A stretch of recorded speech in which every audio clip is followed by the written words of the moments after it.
Changing minds one thought at a time. Greetings, everyone. Welcome to the Motivate Social Podcast, where we are bringing you people who are changing the world via social media. I am Dr. Ikena Finch, and if I'm here, my lovely co-host is here as well, Vanessa Canterbury. How are you doing tonight?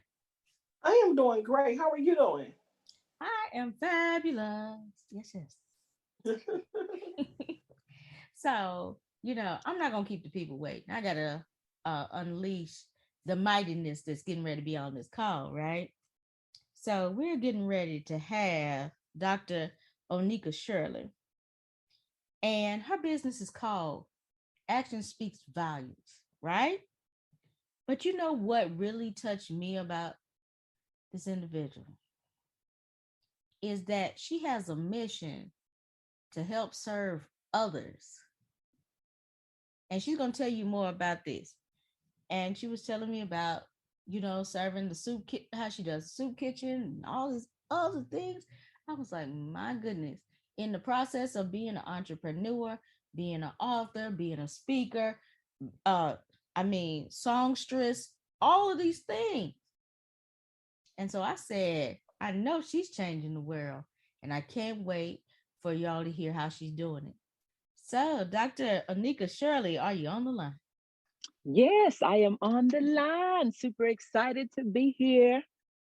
Wonderful, wonderful. And, we're not going to keep them waiting, like I said, because, I can't wait for you to unleash all the greatness you got. So I'm just going to ask the main question. How are you changing the world via social media? Oh, wow.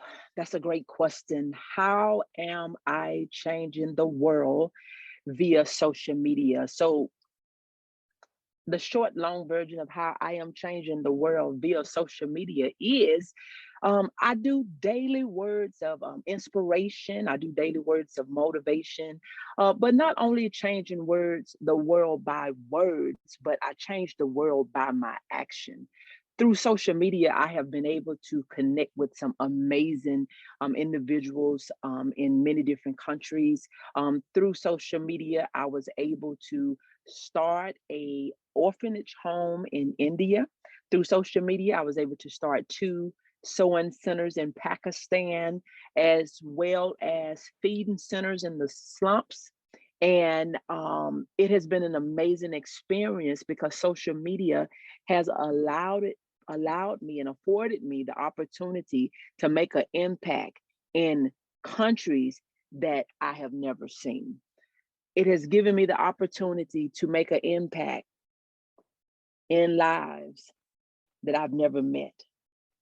But it also have given me an opportunity to make connections with people that I feel like I was destined to connect with. And it also, social media has given me the opportunity to meet the masses on a grander scale, sitting in my city in Helena, West Helena, Arkansas, where a change can be made literally around the world through social media. That is absolutely amazing. You know, um, just giving back and doing what you are called to do. That's a blessing in itself. My question is, what made you go into this arena? Wow, that's a great question. I think, from growing up as a little girl, I've been a servant at heart.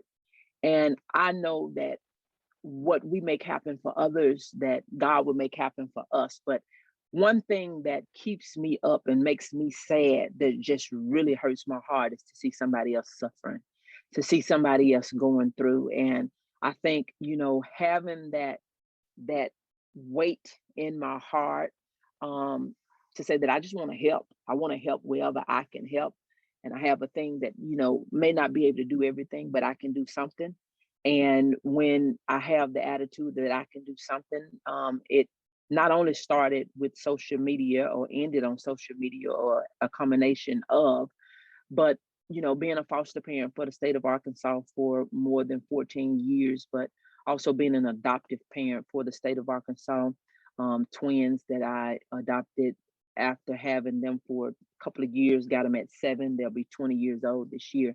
But just having that servant heart and thinking that, that somebody is always, there's somebody that is always in need, and it doesn't always have to be a monetary need, but it may just be a word of encouragement. It may be a word of inspiration. It may be a word of motivation. It may be just to let them know that you are enough and that you're not alone, that God loves you. And so I think, having an opportunity and seeing the results of, speaking to individuals and the impact that was made, I think it just gave me energy to say, I want to do more of that. I want to do it on a grander scale. I want to be able to help more people. And so I think just helping, it gives me, it makes my heart glad. It makes me really excited to do it, without expecting anything in return. Oh my goodness. I mean, I love what you're saying. You're like the epitome of servant leader. I absolutely find, I mean, adoption, soup kitchen, sewing, uh, in the mission. I mean, come on. I love it. I love it. So, where does one get all this time in the day?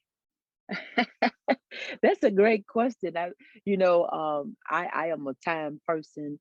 I really think about that. We all have the same amount of time. So you think about it, we all have 1,440 minutes, 86,400 seconds, and we just have to prioritize. I think it is very important for us to be disciplined to the things that's important to us, and therefore prioritizing.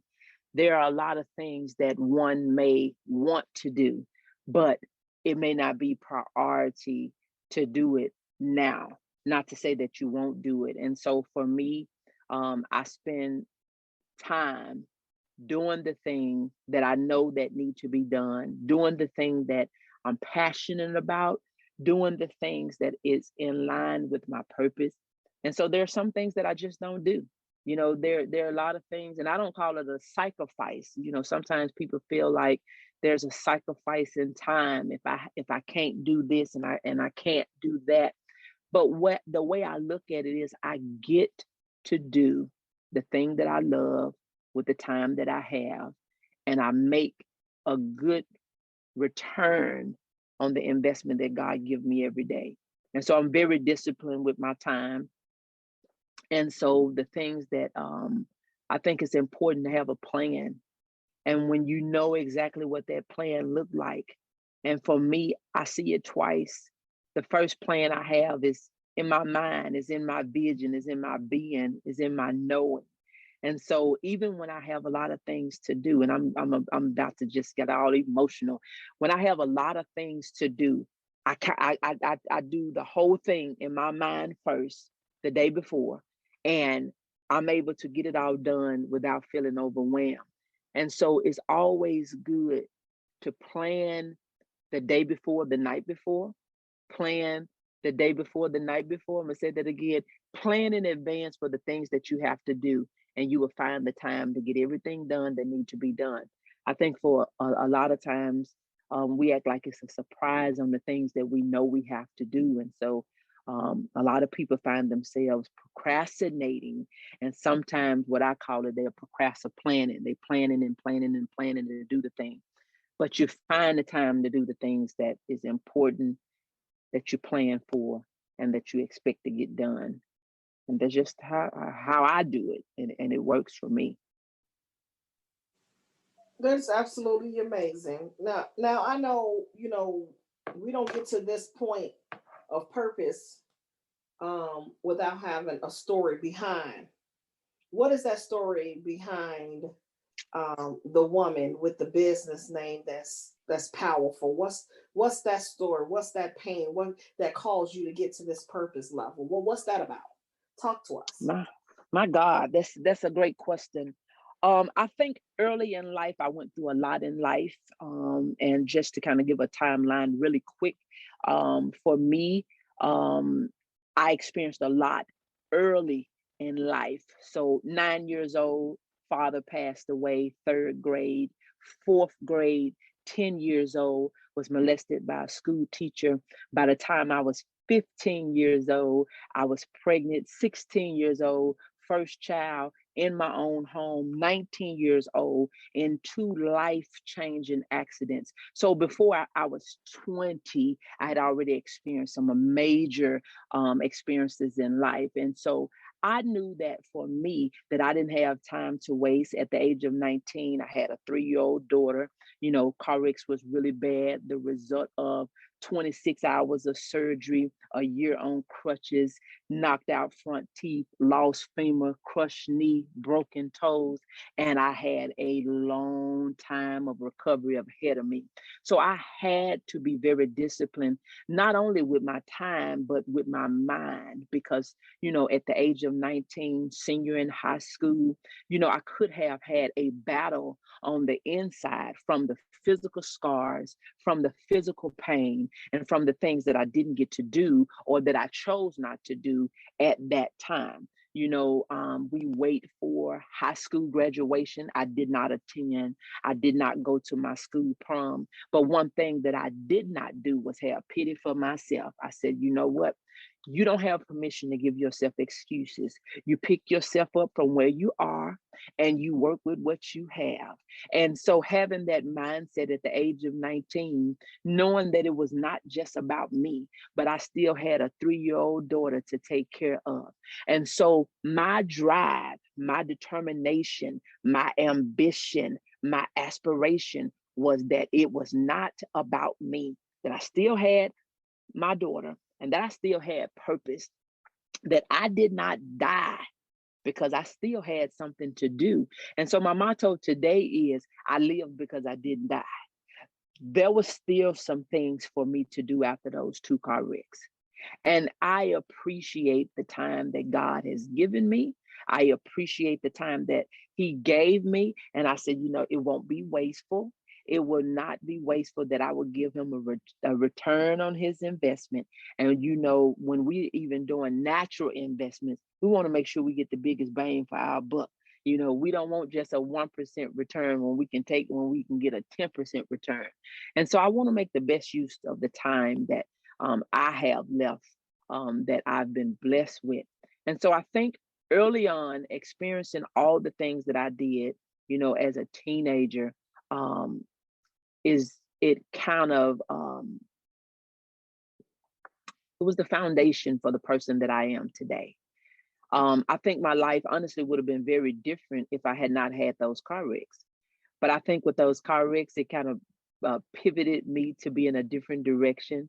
And so life for me in my 20s and 30s, it was just very different because of the experiences that I had early on.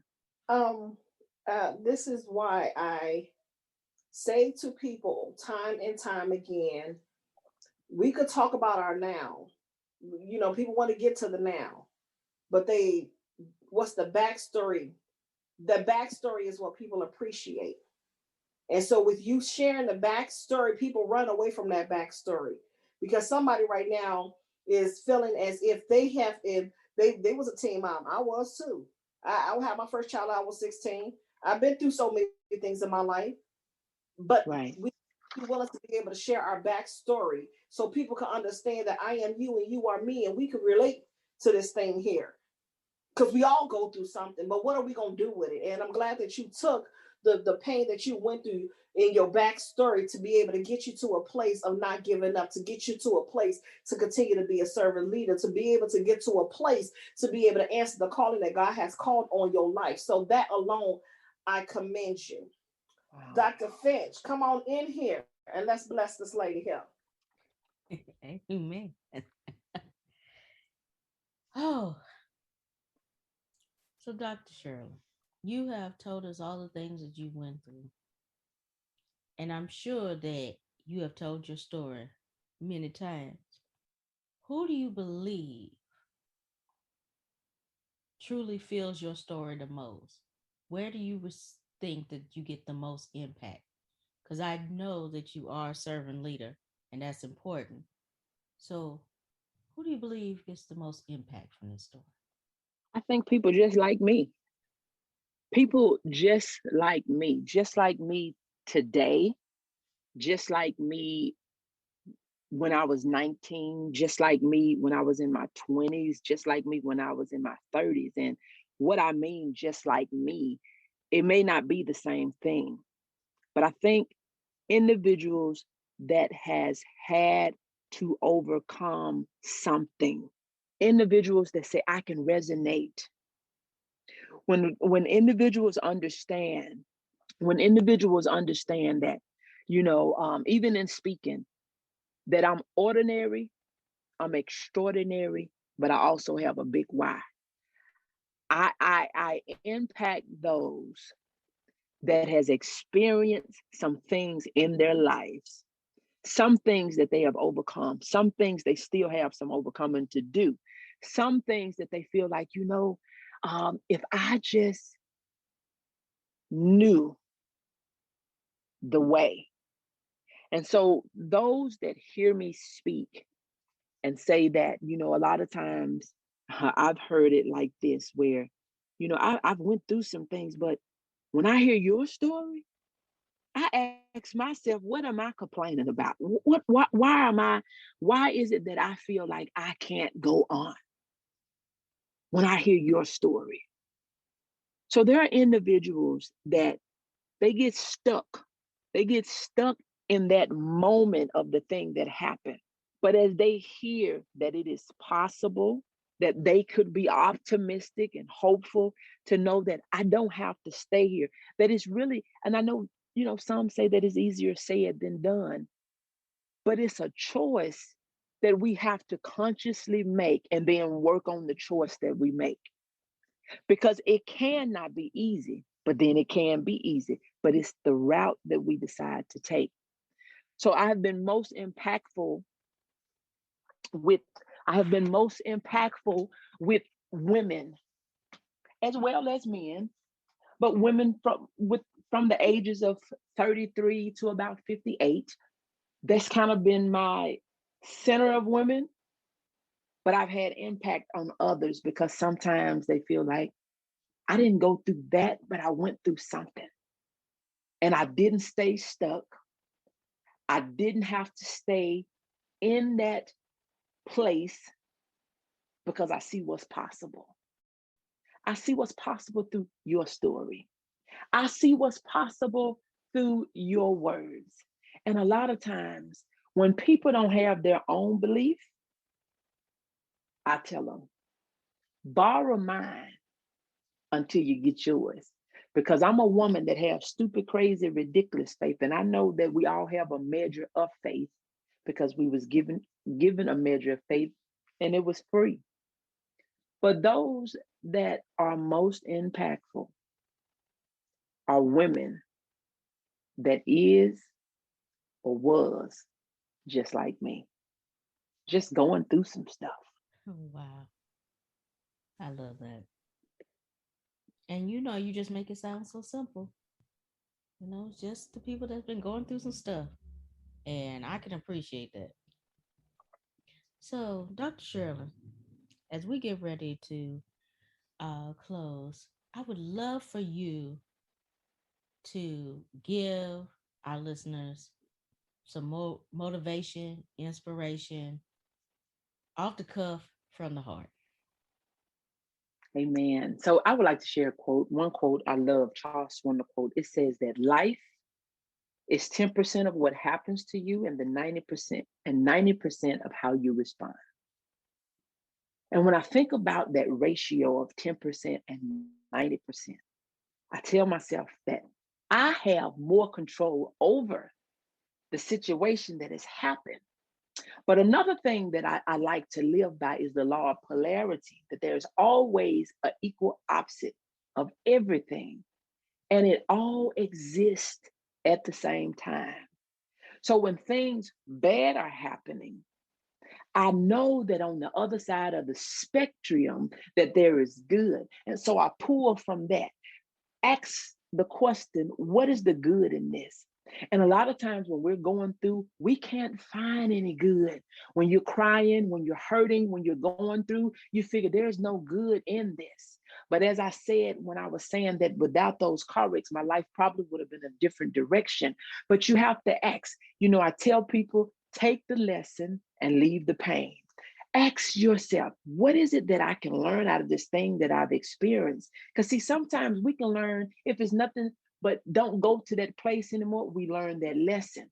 If it's nothing but not be around these people doing this thing, we learn that lesson. But we can take every lesson if we just ask the question. If we ask ourselves the question, what is the lesson in this thing that I'm experiencing? What is the lesson in this thing that I'm seeing? Every problem, every situation, every circumstance, there is a lesson to be learned. And a lot of times we don't see it until after the fact, until on the other side of it. But if we would have those questions to say, what is it that I need to see? What is it that I need to learn? What is it that I can use from this thing? I think it's very important for us to know that our good days outweigh our bad days, and the things that tries to bring us down, those are the experiences that we can use to create the life that we desire.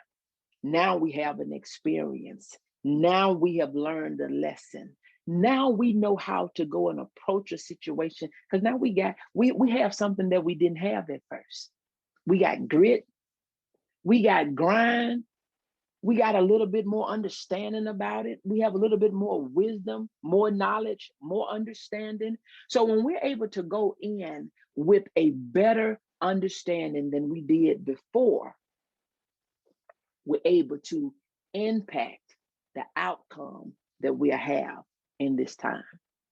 I believe that when we're disciplined in the things that we do, the things that we say, the people that we're with, when we are disciplined, our discipline will take us anywhere, will take us anywhere that we want to go. Because we can have a desire, but desire alone don't do it. We have to be disciplined. You know, I truly enjoyed your message and your story. And I'm just knowing that it's going to inspire somebody else to not give up and keep pushing through. This has been amazing. This has really been amazing. Just, going along with, this is my story, this is my truth. And you doing it, and you making change happen in this world. And that's what Dr. Finch and I are about. We always talking about making change, making a difference, leaving an impact, so other people could be able to know your past does not determine your future. So I commend you, and I look forward to all the amazing things that you have to come, and the overflow of blessings that I know that you will receive. So thank you so much. Um, and we look forward to hearing from the audience and letting us know, how are you enjoying this interview? What else would you like to hear from us? Make sure that you are following us all over social media at Changing Minds Online with Dr. Finch and myself, Vanessa Canterbury. We have so many amazing things and so many amazing more people to interview to come. So make sure that you stay tuned. And I always know, and I always say, I know I left out something. And as always, my co-host will make sure that she fills it in for me. So, Dr. Finch, what I miss, girl? No, you did very well. This, yes, please find us everywhere. Basically, everywhere you have a podcast, we are there. All social media handles, we are there. Change your minds online. So, thank you so much, Dr. Onika Shirley, for this wonderful interview. You have truly motivated me to step up my game and start really being the true servant leader that I should be. So I want to thank you. Thank you so much for having me. It has been an absolute pleasure. And I've really enjoyed being here today. Well, thank you so much. And thank you everyone for listening. We appreciate you greatly. And until next time, good night, everyone. Good night.